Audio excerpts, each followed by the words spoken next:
আল্লাহ তাআলা সূরাতুল বনী ইসরাঈলের 23 নম্বর আয়াতে কারিমার মধ্যে আল্লাহ সুবহানাহু ওয়া তাআলা বলেন, ওগো রাসূল আমি আল্লাহর কাছে এইভাবে দোয়া করেন, আয় আল্লাহ আপনি আমার মা বাবার উপরে রহম করুন, যেইভাবে আপনি আমাকে আমার মা বাবা যেইভাবে আমাকে ছোট্টবেলায় লালন পালন করেছে। আমার মুসলমান ভাইরা দিলটা নরম করে দিবেন। দুনিয়ার কোন সন্তান তার মা বাবার ঋণ জিন্দেগিতে শেষ করতে পারবে না। সন্তান যদি গায়ের তাজা চামড়া কেটে কেটে মা বাবার জন্য পাপোশ বানায়া দেয়, রাসূল বলেন সন্তান এক ফোঁটা দুধের ঋণ জিন্দেগিতে শেষ করতে পারবে না। আমার ভাইয়ারা, কোন মা বাবা যদি আদর্শ একটা সন্তান দুনিয়াতে রেখে মারা যেতে পারেন, আল্লাহর কসম বললে কাফারা দেওয়া লাগবে না, আপনি অন্ধকার কবরে শুয়া শুয়া সওয়াব পাবেন, জিন্দেগিতে আযাব হবে না। আল্লামা শায়েখ জাকারিয়া রাহমাতুল্লাহ আলাইহি তার কিতাবের মধ্যে একটা ঘটনা লেখেন। আল্লাহর একজন ওলি ছিলেন, অনেক বড় একজন বুজুর্গ মানুষ, আল্লাহর ওলি। আসরের নামাজ আদায় করে কবরে পাশ দিয়ে হেঁটে যাবার সময় কবরবাসীর জন্য সূরাতুল ইয়াসিন, ইখলাস, সূরা নাস, ফালাক পড়ে আল্লাহর কাছে দোয়া করে, আল্লাহ যা কিছু আমি এখানে তেলাওয়াত করলাম মেহেরবানি করে যত মানুষ এই কবরে ঘুমায় আছে, আয় আল্লাহ আপনি মেহেরবানি করে সকলের কবরে হাদিয়াগুলো পৌঁছায়া দেন। আল্লাহর বান্দা কবরের মানুষের জন্য ওই জায়গার ভিতরে দোয়া করে বাসায় চলে গেলেন। আমার দিকে তাকান, গভীর মনোযোগ। আল্লাহর ওলি আমলগুলো করে বাসায় রাতের বেলা ঘুমায়া গেলেন। রাতের বেলা বাসায় গিয়ে স্বপ্নে দেখেন উনি যে কবরস্থানের পাশে দাঁড়ায়া সূরাতুন নাস, ফালাক, ইখলাসের আমল করলেন, এইগুলো সওয়াব আসমান থেকে একদল ফেরেশতা অনেক বড় একটা আমলনামা নিয়ে আসছে, সবগুলো বন্টন করার জন্য। কবরের সকল মাইয়েতগুলো কবর থেকে সে লাইনে দাঁড়ায় গেলেন। ফেরেশতারা সকল নেকিগুলো সবাইকে আস্তে আস্তে করে দেওয়া শুরু করলেন, কিন্তু একজন মা উনি কবর থেকে ওঠে না, কবরের ভিতরে বসে বসে আল্লাহর বান্দা আরাম করতেছিলেন। সকলকে ফলাফল দেওয়া শেষ। স্বপ্নের ভিতরে আমি জিজ্ঞেস করলাম, মা সকলেই তো কবর থেকে নেকি নিয়ে গেল, আপনার কি নেকি প্রয়োজন নাই? এমন সময় ওই মা ডাকতে বলে, দুনিয়াতে আমার এমন একটা সন্তান রেখে আসছি, আমার ওই সন্তান প্রত্যেক দিন আমি মার জন্য কোরআন তেলাওয়াত করে জিকির করে করে আমার কবরে হাদিয়া পাঠাই। সুবহানাল্লাহ। ঘুম থেকে সজাগ হয়ে গেলেন, স্বপ্নের ভিতর জিজ্ঞেস করলেন, মা আপনার ওই সন্তান দুনিয়াতে বেঁচে আছে? বলে হ্যাঁ। আপনার সন্তানের নামটা জানতে চাই? বলে আব্দুল্লাহ। আমার সন্তান এলাকার অমুক বাজারে দোকানদারি করে, যখন কাস্টমার তার সামনে হাজির হয় তো বিসমিল্লাহ বলে কাস্টমারকে তার সদাই দিয়ে দেয়।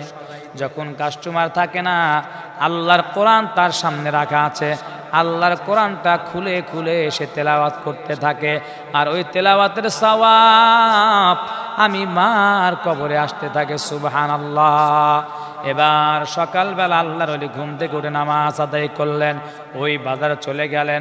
বাজারে গিয়া স্বপ্নে দেখা মোতাবেক ওই দোকান খুঁজে পেলেন। জিজ্ঞেস করলেন, বাবা তোমার নাম কি? বলে অমক। তোমার বাবার নাম কি? অমক। বলে হা হা। তোমার মা কোথায়?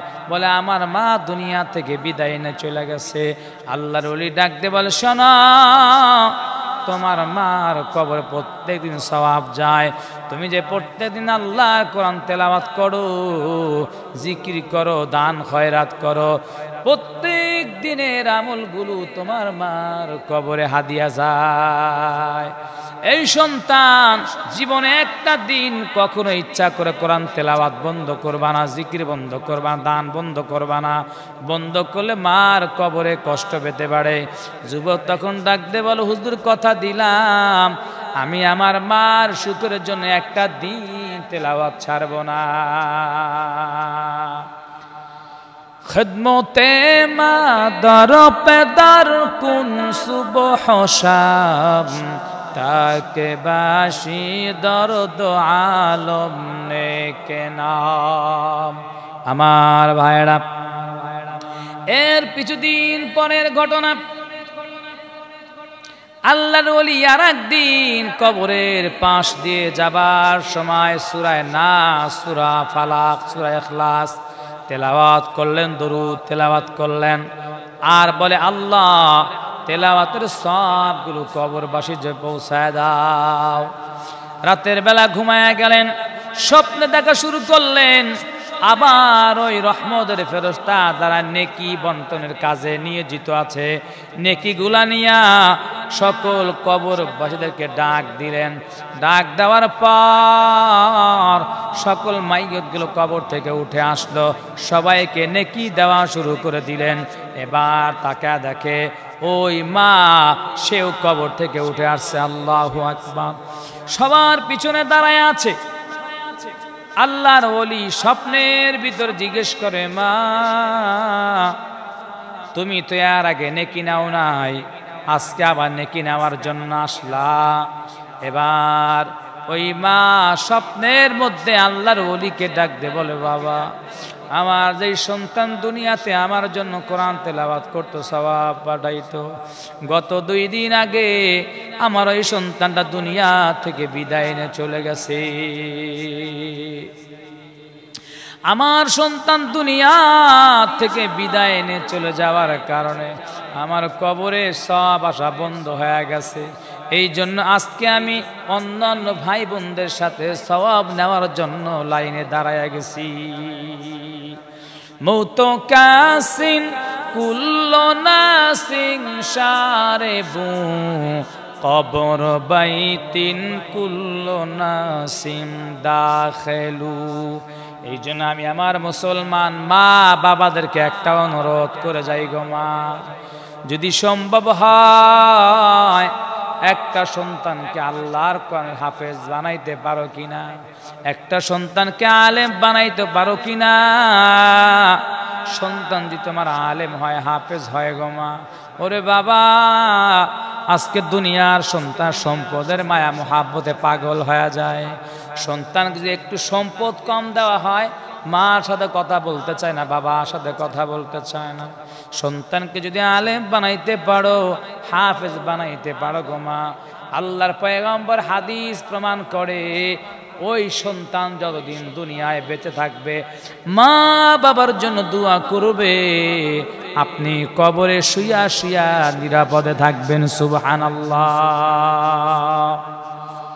এই জন্য আমার শেষ কথা, রাসূল বলেন কুন আলিমান, নিজে আলেম হও, আও মুতাআল্লিমা, অথবা শিক্ষক হও, অথবা কোরআনের মহাব্বতকারী হও। 5টা কথা আছে, সংক্ষিপ্ত সময় আমি সেদিকে যাব না। আমার কথা হলো, আপনারা যারা নিজে কোরআন শিখতে পারেন নাই, আপনার সন্তানকে দয়া করে আল্লাহর হস্তে কোরআন শিখাইবেন। সন্তান নাই, নাতি আছে, কোরআন শিখাইবেন। বলে কেন কেন? আপনি যদি অন্ধকার কবরে যান, আপনার সন্তান কোরআন তেলাওয়াত করলে আপনি সওয়াব পাবেন, নাতিও যদি তেলাওয়াত করে সওয়াব পাবেন। আহারে, অন্ধকার কবরে নাজাত পাওয়ার জন্য সন্তান কিন্তু ভালো দরকার আছে না নাই? কোরআন শিখাও ছেলে মেয়েকে, ওহে মুসলমান, জান কবজের সময় তোমার হইবে রে আসান। কোরআন শিখাও ছেলে মেয়েকে, মুমিন মুসলমান, মৃত্যুর পরে কবরেতে পাবে যে সম্মান। প্রভুর করুণা যদি পাইবার চাও, প্রভুর করুণা যদি পাইবারে চাও, দিনে রাতে প্রভুর কালাম তেলাওয়াত করে যাও। আল্লাহ সুবহানাহু ওয়া তাআলা যারা মা আছেন বাবা আছেন অনুরোধ করছি একটা সন্তানকে হাফেজ অথবা আলেম বানিয়ে যান। আল্লাহর কসম ঠকবেন না, যতদিন কবরে থাকবেন আপনি শুয়া শুয়া সওয়াব পাবেন। আল্লাহ পাক যাদেরকে সন্তান দান করছেন প্রত্যেকের একটা করে সন্তান যেন আল্লাহ পাক হাফেজ বানানোর তৌফিক দান করেন। আল্লাহ পাক যেন হাফেজ আলেম হিসেবে কবুল করেন। ওমা তাওফিক ইল্লা বিল্লাহ।